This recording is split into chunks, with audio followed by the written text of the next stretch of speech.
Thank you very much, Chief FANI Kayode, for being a part of this program. We always enjoy you being on the program. Now, let's start from the President's broadcast. What do you think about the President's broadcast?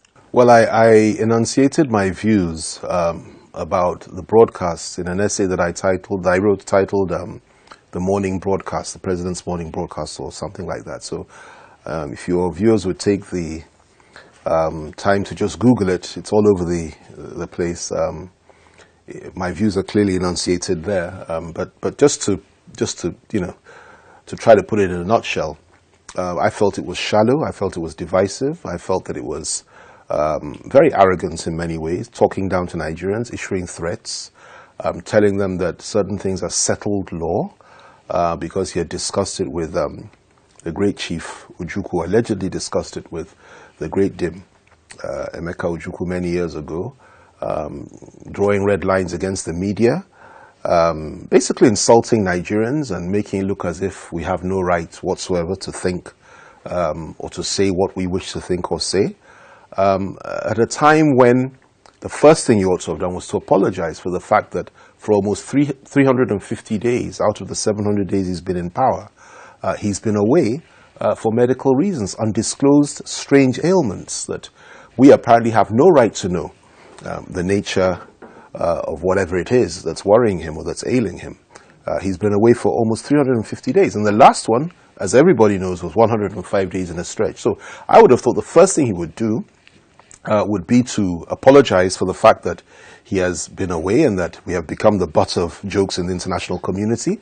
And then secondly, to try to build bridges between the various people in this country, divisions which he caused by his policies and his attitude and the attitude of members of his government over the last 2.5 years. We didn't see that. There was no attempt to heal the wounds. There was no attempt to make Nigerians feel loved. There was no attempt to behave like a servant leader. What I saw was an attempt to behave like a conquering emperor, a military dictator, a caliph, a king, with divine rights, talking down to our people. And I felt it was unhelpful, to say the least, and I feel he could have done a lot better than he did. Now, do you think those words were the President's words? Because a lot of persons have been asking questions, how come the President is talking like this? Well, whether he wrote it or not, he has to be accountable for the words that are there. But I have no doubt in my mind that the President is not the Buhari that left our country or that came to power 2.5 years ago.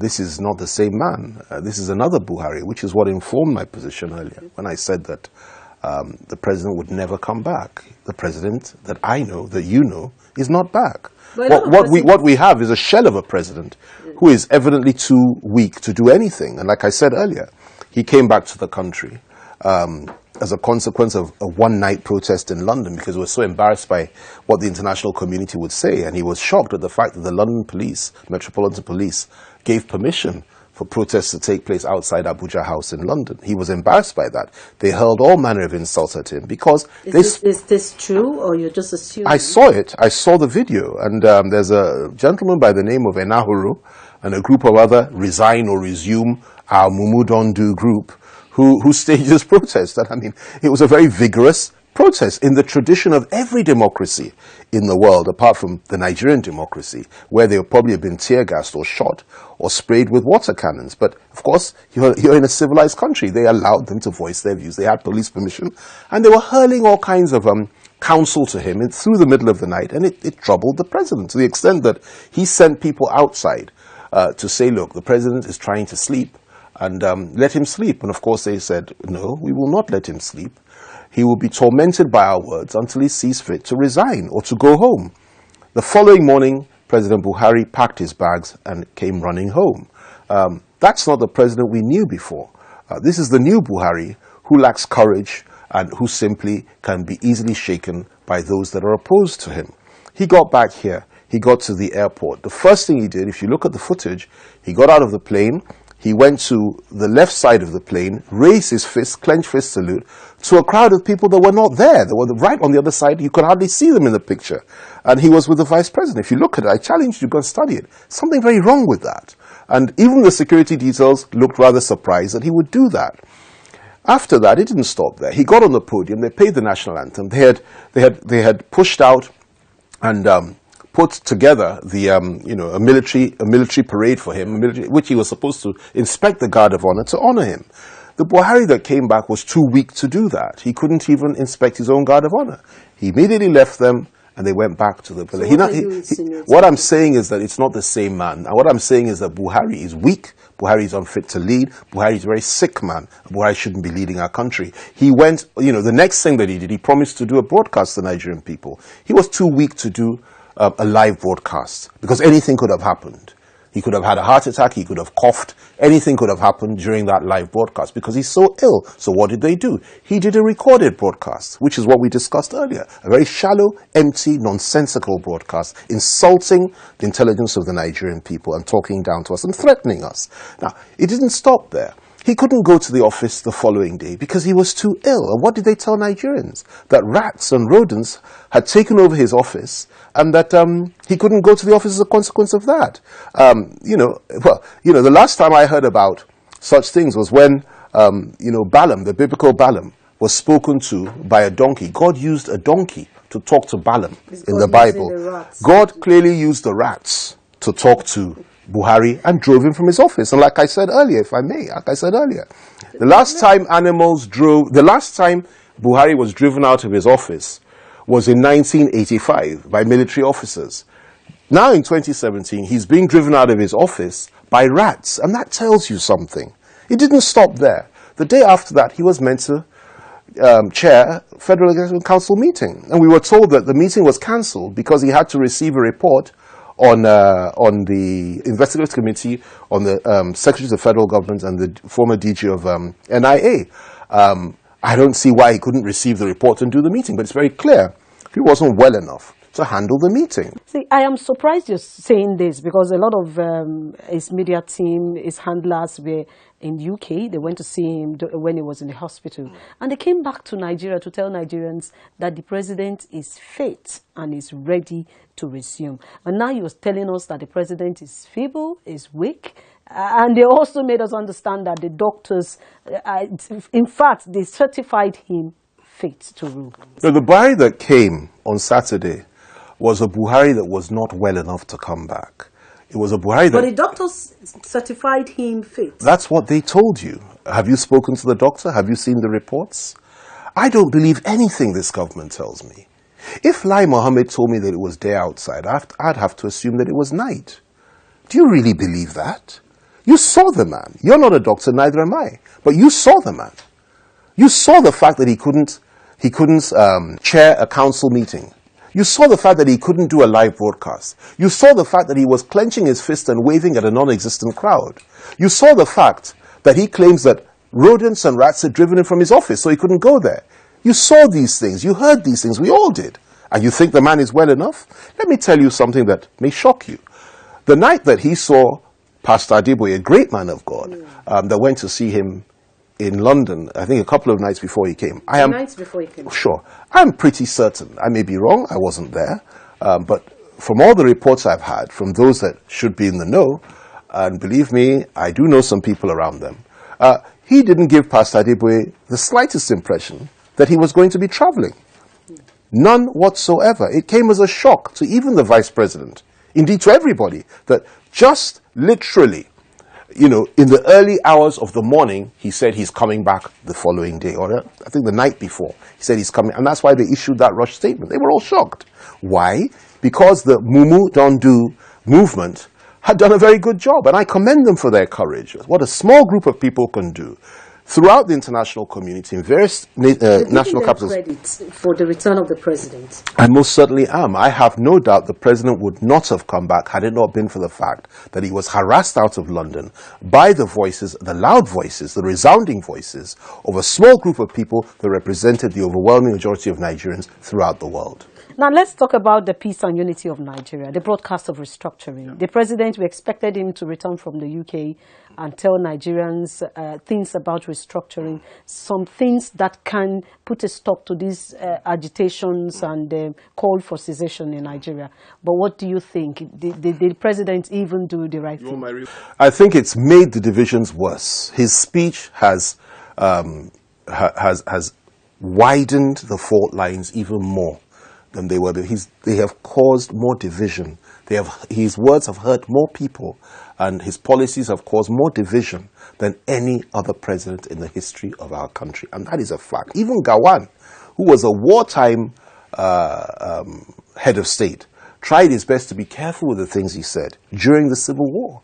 But this man has come back. He has insulted the Nigerian people. He has threatened us. He spoke for less than 5 minutes. Yes, indeed. Less than 5 minutes. And he told us that we had no right whatsoever to discuss certain issues. He rejected the concept of restructuring. He rejected the concept of self-determination. Now, Chief, what were you expecting the president to say in his broadcast? You are not happy about all that he has said. No. I expected the president to be a statesman, to first apologize and emphasize the fact that as a democratically elected leader, he should be a servant leader that is accountable to the people. And I expect him to account for what happened to him over the last 105 days. I also expect him to account for the fact that under his watch, the Nigerian people are badly divided. We didn't have this kind of agitation for Biafra before he came on board. It was never as pronounced as it is today. He has lost control. We never had a situation where the Arewa youths will get up and threaten Igbo people and tell them to leave and threaten them with genocide if they don't leave by October the 1st. It's never happened, and nothing happened to them. We've never had a situation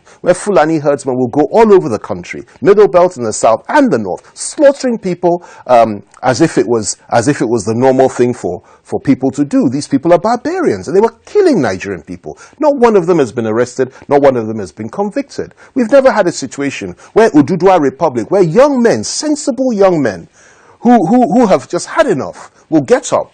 Yoruba boys will get up and say, we must break off from Nigeria, and we must now, if we are attacked by the North, we should exterminate the Northerners with chemical weapons. A young man by the name of Adeyinka Grandson said that.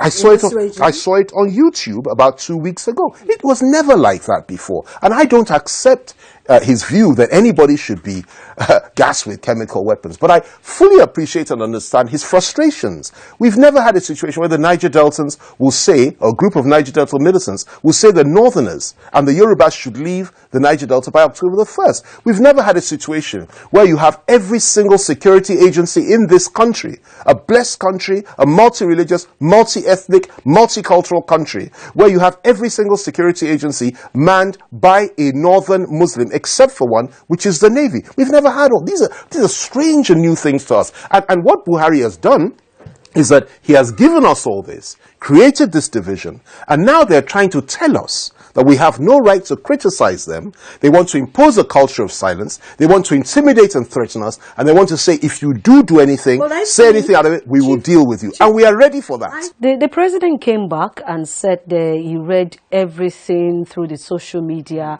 and he was not happy. In fact, he was depressed with the things he read through the social media about Nigeria. And he also made a statement that those words crossed the red lines. And he said, he has given the military the marching order to take up any troublemaker, anyone found indulging in hate speeches, and anybody that wants to divide the country. What do you think? The architects of hate speech are the very people that are talking about hate speech now. First, how do you define hate speech? If I criticize the government, is that hate speech? They should try. You see, these people are very limited. I'm sorry to say, not very well educated. And essentially, it's a fascistic, dictatorial approach to governance. PDP never did that. Anybody could say anything. The worst we would do, I was spokesman for Obasanjo, as you know, for a number of years. The worst thing we would do is respond to you vigorously. We don't lock people up. We don't threaten. We won't say it's hate speech because we say we don't like Obasanjo's face, or because you say Jonathan's wife is this, that, and the other. You don't like Jonathan. Jonathan is clean. We don't call that hate speech. We call it free speech, and we respond in any way that we choose to with our own words, and we clarify the position. Well, you know that words at times can even cause war. They can happen in the World War, which is precisely why I agree with you. Which is precisely why and that's a fair point. But that is precisely why we warned against this practice. If you remember, when we were in government and the APC started, when you say that if you lose an election, baboons and dogs, the blood of baboons and dogs will flow.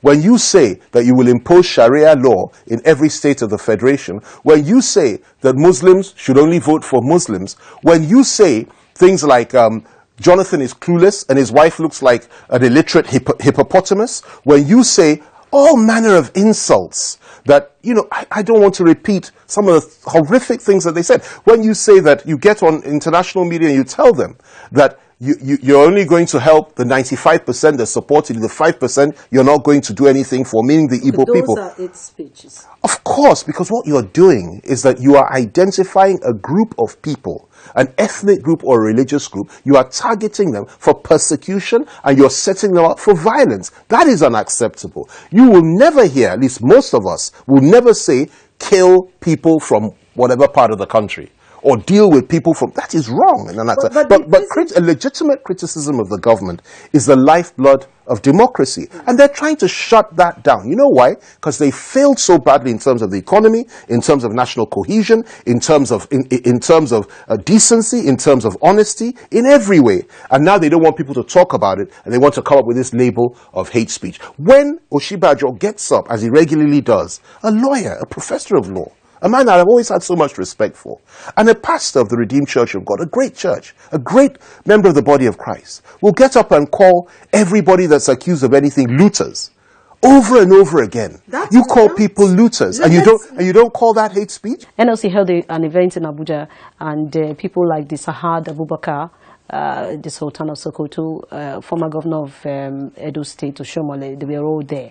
Oshomole pointed out that this cry and talk about restructuring began after 2015 election, and those who lost out of the election are the ones that are propagating this restructuring thing. Yeah. First of all, let me just say that Governor Adams Oshimole is a personal friend of mine. I've always liked him. I always had respect for him, and he's somebody I have a soft spot for. I'm very reluctant to respond in the way that I ought to respond to that, because I happen to like him. We don't agree politically at all, but I have some respect for him based on his record in the past. Now, but I must tell you that what he has said is, disingenuous and absurd. First of all, the agitation of restructuring started in the 40s in this country, and became more pronounced as each decade passed. Became exceptionally strong after the June 12, 1993 election was nullified, and it became stronger under Abacha.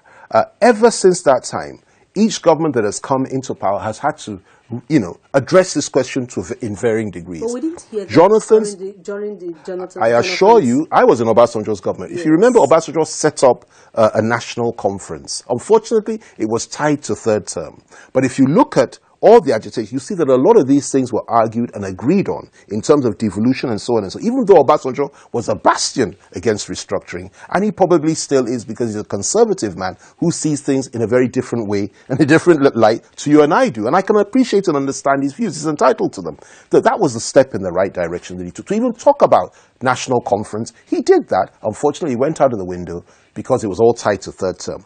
Jonathan came into power, and if you remember, he set up a constitutional conference which came up with clear recommendations, which essentially spoke about devolution, spoke to those issues. Everybody was happy, everybody agreed on it, and part of his campaign promises was that if he were elected back into office, he would implement that fully.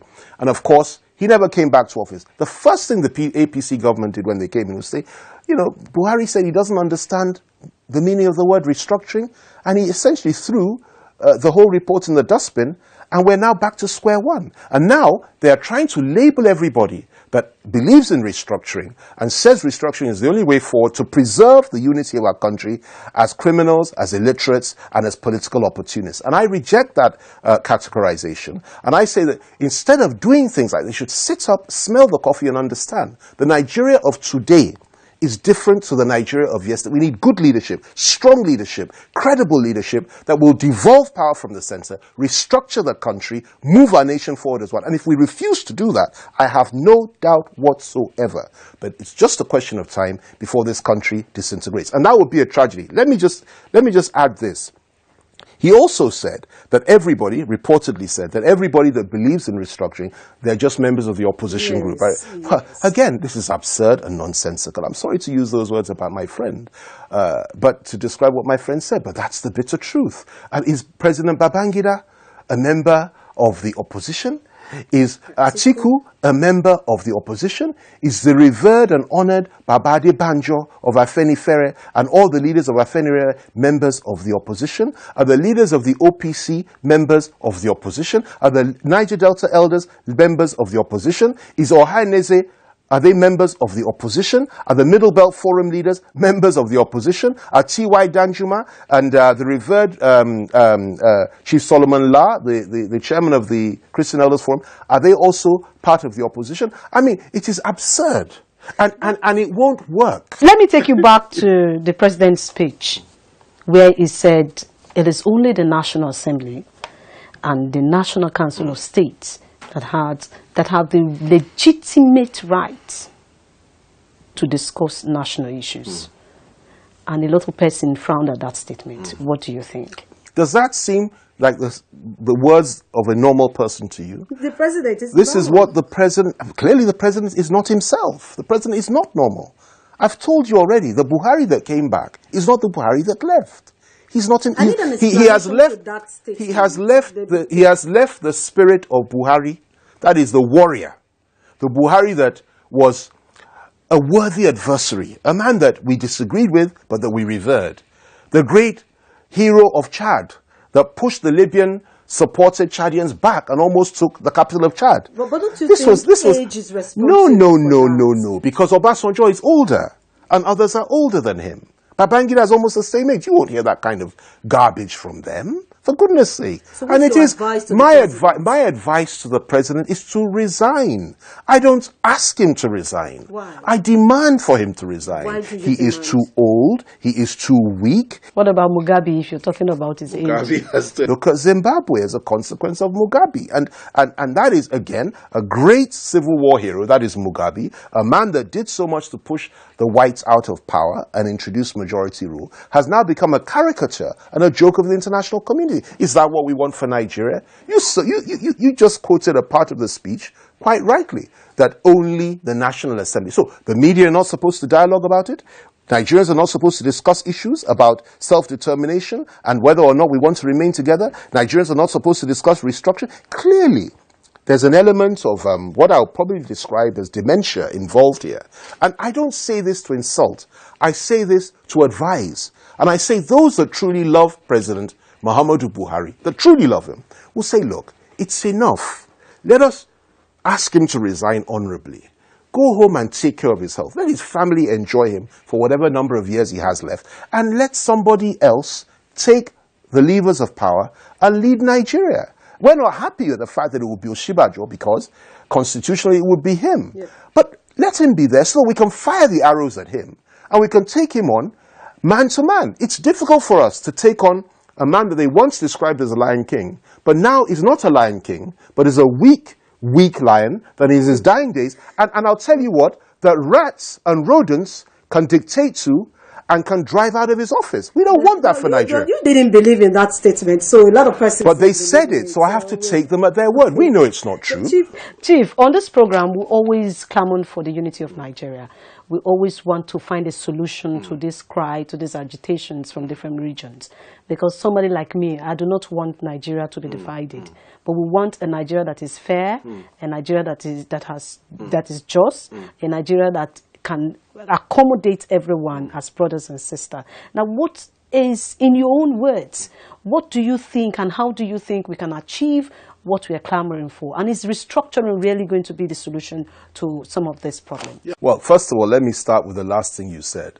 I'm a believer in Nigeria, but I think it's the height of arrogance to say the unity of Nigeria is not negotiable. That is the opinion of somebody. Others may have other opinions. I happen to believe that we ought to renegotiate to ensure that Nigeria remains one. That's the way forward. And that renegotiation embraces the whole concept of restructuring, devolution of power, resource control, ethnic emancipation, secular state, and so many other things. We need to sit down and talk about, have that discussion, and agree on the terms under which we should remain together. And I believe passionately in that. That's the way forward. And if we can do that, if we can see sense and good sense prevails, I assure you we will remain together. The danger is that if we don't view the consequences of not doing that, then we're not being fair to ourselves. In other words, if we close our eyes and say that, oh, nothing will happen if we continue the way we're going, then you're not a patriot, you're not a believer in unity. These issues are not settled, but they can be settled. But if they are not settled and we continue the way we're going, I assure you the worst may happen, and nobody wants that. I'd like to say thank you for being a part of the program. We do hope that when we invite you again, you will oblige us. It's always a pleasure. Thank you very much. Thank you so much. We've been talking with Chief FANI Kayode, a former Minister of Aviation and the former spokesperson of the Jonathan campaign organization during the 2015 election. He has said a lot about restructuring and why we need to keep talking about it. And until we get it right, Nigeria will not remain Nigeria. And he also said so much about the president and his health, which anyway I may not agree with him for some of his points, but I think he has made his point that, and he has demanded the resignation of President Muhammadu Buhari. Until we come back on this program, do have a wonderful day.